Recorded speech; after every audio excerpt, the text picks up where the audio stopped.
Ative o sino das notificações.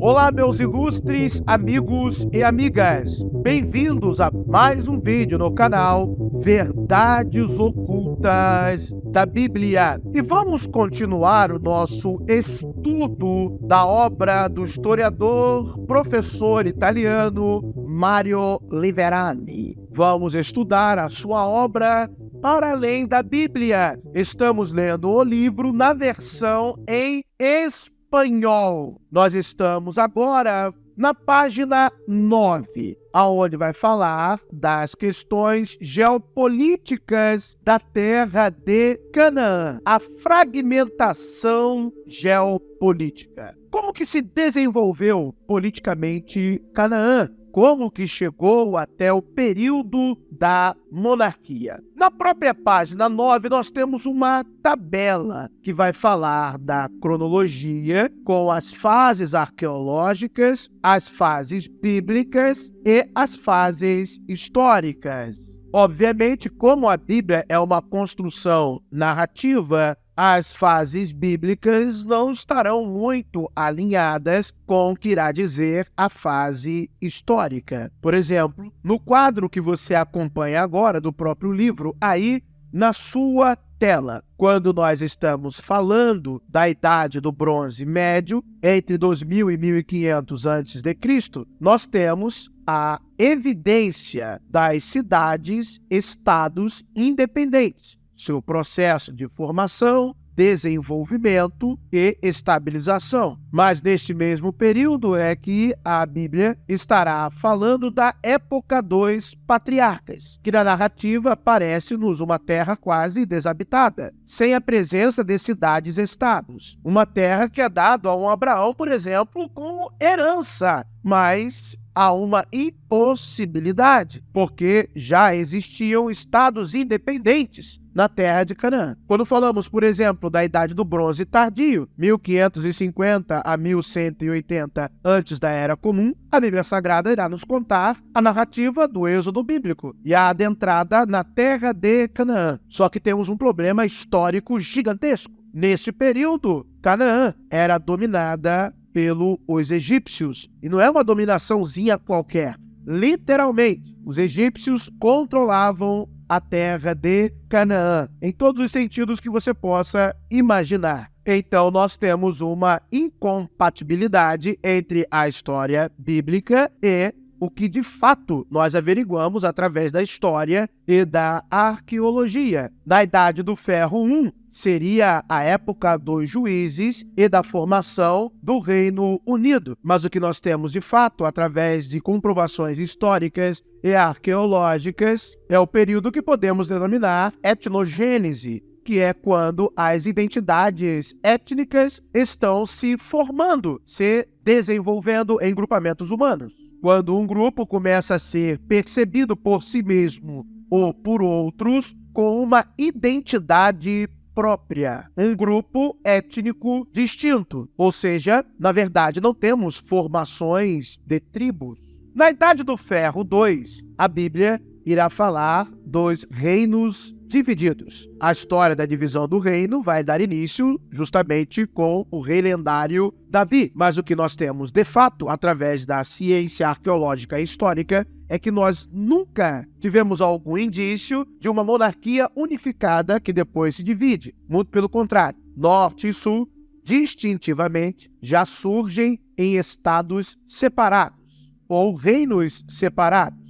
Fora que justamente na Idade do Ferro II é que começa também o período de dominação assíria. Então, vamos ler exatamente a página 8 e 9 de como o professor historiador italiano Mario Liverani. Ele irá nos explicar cada um destes períodos. Vamos nos aprofundar nos dados históricos e arqueológicos que, de fato, nos apresentam o quadro de maneira mais científica de como ocorreu o desenvolvimento da terra de Canaã, o seu desenvolvimento político, o seu desenvolvimento étnico. Então, vamos à leitura. As características topográficas e ecológicas juntamente com o nível tecnológico do mundo antigo, determinaram em grande parte a ordem geopolítica da Palestina durante milênios. A dimensão típica das antigas formações estatais sempre esteve condicionada pela relação entre fatores espaciais, densidade demográfica e potencial produtivo. Não se pode viver mais do que o que é produzido no local. O comércio terrestre a longa distância afeta as matérias-primas, especialmente os metais, e os artigos de luxo que são economicamente transportáveis, mas não pode afetar os cereais. O que o professor Mário Liverani já está dizendo para nós de maneira bem clara é que o desenvolvimento das regiões dentro do território do que nós chamamos de antiga Canaã, ou terra da Palestina, ou antigo Israel, o desenvolvimento era determinado pelas áreas mais favorecidas.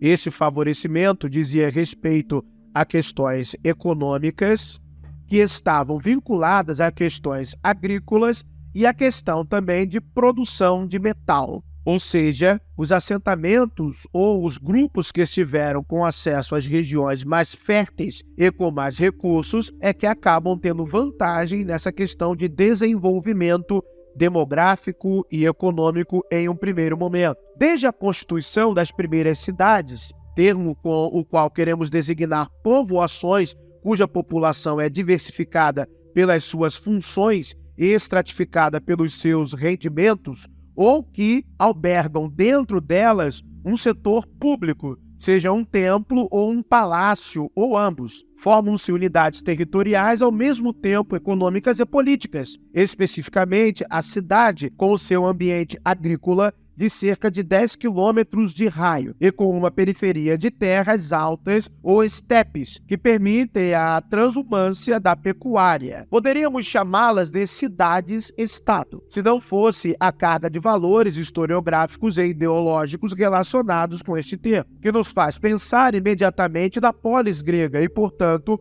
nos seus valores de democracia, liberdade e mercado. Valores, na verdade, pertinente mais do caso ateniense do que de uma avaliação global. É mais prudente usar o termo neutro ou puramente descritivo estado cantonal, ou mesmo o termo pequeno reino, usado então em oposição ao grande reino do soberano imperial. Assim, no centro está a cidade, cujas dimensões estão em relação aos recursos que pode extrair do território. Na Palestina pobre, as cidades da Idade do Bronze dificilmente ultrapassam os 3 ou 4 mil habitantes. E a situação não muda muito na Segunda Idade do Ferro, após a crise da Idade do Ferro I, que os reduziu ao mínimo. Na cidade existe um rei que reside em um palácio, edifício com cerca de 1.000 metros quadrados, com sua comitiva de dependentes diretos, artesãos, guardas, servos. Continuando a leitura, teremos acerca dos territórios agrícolas. No território agrícola, a população agrupa-se em aldeias, que vão de meia dúzia de casas a 50 no máximo. Os grupos transmutantes estão ligados às aldeias e, em todo caso, têm uma entidade bastante modesta. Mas a norte, no norte da Síria, onde as formações estatais são um pouco menores e mais ricas, os textos permitem-nos reconstruir um estado cantonal, o Garit, de cerca de 25.000 almas, 8.000 delas na capital e as restantes nas cidades e aldeias. Podemos imaginar como era o típico estado cantonal na Palestina, calculando a média destes números. Sempre no norte da Síria, em Al-Alá, sabemos que a população estava dividida, grosso modo, em 20% de dependentes do palácio, 20% de pastores e 60% de camponeses. E estas percentagens,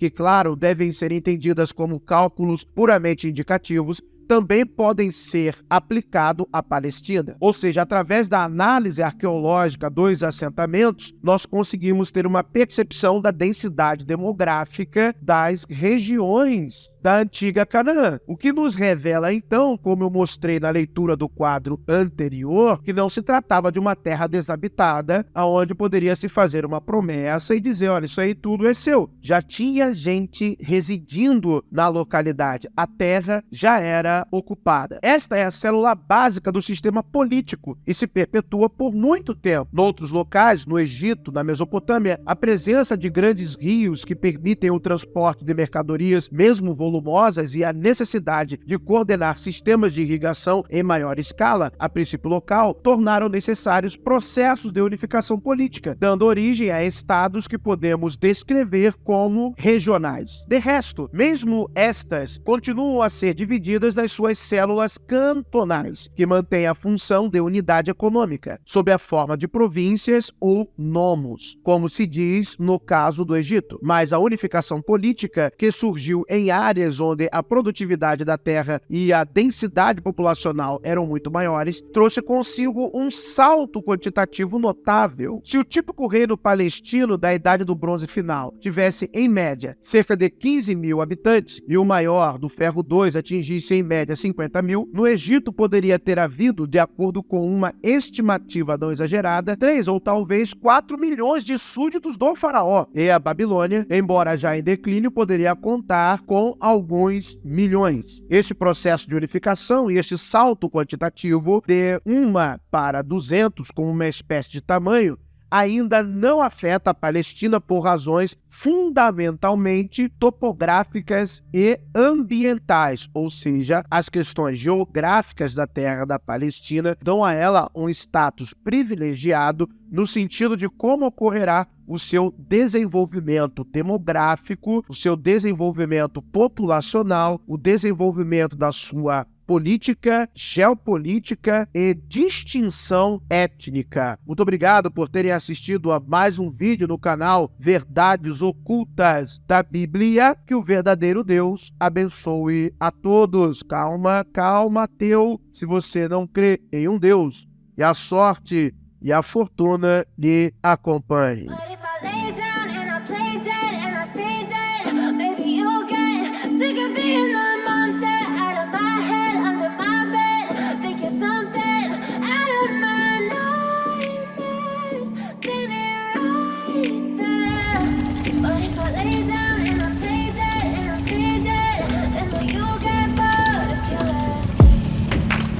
Silhouettes of you are like a taunt. Never really know just what you want.